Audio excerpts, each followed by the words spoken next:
नमस्कार दोस्तों, चलिए सुनते हैं अकबर और बीरबल का एक और किस्सा। अकबर का साला। अकबर का साला हमेशा से ही बीरबल की जगह लेना चाहता था। अकबर जानते थे कि बीरबल की जगह जो ले सके ऐसा बुद्धिमान तो संसार में कोई है ही नहीं।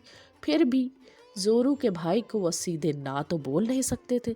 ऐसा करके वो अपनी लाडली बेगम की बेरुखी मोल नहीं लेना चाहते थे। इसलिए उन्होंने साले साहब को एक कोयले से भरी बोरी दे दी और कहा कि जाओ और इसे हमारे राज्य के सबसे मक्कार और लालची सेठ दमड़ी लाल को बेच कर दिखाओ। अगर तुम यह काम कर गए तो तुम्हें बीरबल की जगह वजीर बना दूंगा। अकबर की इस अजीब शर्त को सुनकर साला अचंभे में पड़ गया। वह कोयले की बोरी लेकर चला तो गया, पर उसे पता था कि वह सेठ किसी की बातों में नहीं आने वाला। ऊपर से वह उल्टा उसी को चूना लगा देगा। हुआ भी यही।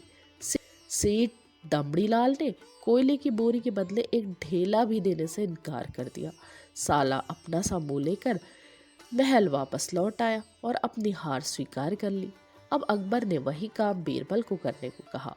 बीरबल ने कुछ सोचा और फिर बोले कि सेठ दमड़ीलाल जैसे मक्कार और लालची सेठ को यह कोयले की बोरी तो क्या, मैं सिर्फ कोयले का एक टुकड़ा ही 10,000 रुपये में बेचाऊंगा। यह बोलकर वह तुरंत वहां से रवाना हो गई। सबसे पहले उसने एक दर्जी के पास जाकर एक मखमली कुर्ता सिलवाया, हीरे मोती वाली मालाएं गले में डाली, महंगी जूती पहनी और कोयले को बारीक सुरमे जैसा पिसवा लिया।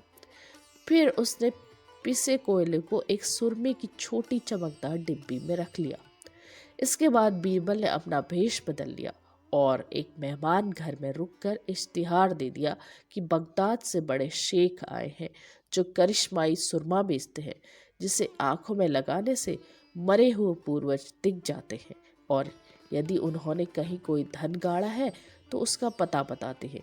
यह बात शहर में आग की तरह फैल गई। सेठ दमड़ीलाल को भी ये बात पता चली। उसने सोचा जरूर उसके पूर्वजों ने कहीं न कहीं धन गाड़ा होगा। उसने तुरंत शेख बने बीरबल से संपर्क किया और सुरमे की डिब्बी खरीदने की पेशकश की। शेख ने डिब्बी के 20,000 रुपये मांगे और मोल भाव करते करते 10,000 में बात तय हुई। पर सेठ भी होशियार था। उसने कहा, मैं अभी तुरंत ये सुरमा लगाऊंगा और अगर मुझे मेरे पूर्वज नहीं दिखे तो मैं पैसे वापस ले लूंगा। बीरबल बोले, बिल्कुल आप ऐसा कर सकते हैं। चलिए शहर के चौराहे पर चलिए, वहां इसे जांच लीजिए। सुरमे का चमत्कार देखने के लिए भीड़ इकट्ठा हो गई। तब तब बीरबल ने ऊंची आवाज में कहा, ये सेठ अभी ये चमत्कारी सुरमा लगाएंगे और अगर ये उन्हीं की औलाद है जिन्हें ये अपना माँ बाप समझते हैं तो इन्हें इनके पूर्वज दिखाई देंगे और गड़े धन के बारे में बताएंगे।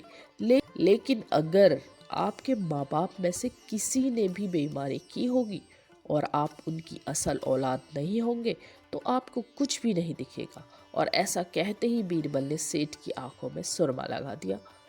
फिर क्या था, सिर खिंचाते हुए सेठ ने आंखें खोली। अब दिखना तो कुछ था नहीं, पर सेठ करे भी तो क्या करे। अपनी इज्जत बचाने के लिए सेठ ने 10,000 बीरबल के हाथ में थमा दिए और मुंह फुलाते हुए आगे बढ़ गया। बीरबल फौरन अकबर के पास पहुंचे और रुपये थमाते हुए सारी कहानी सुना दी।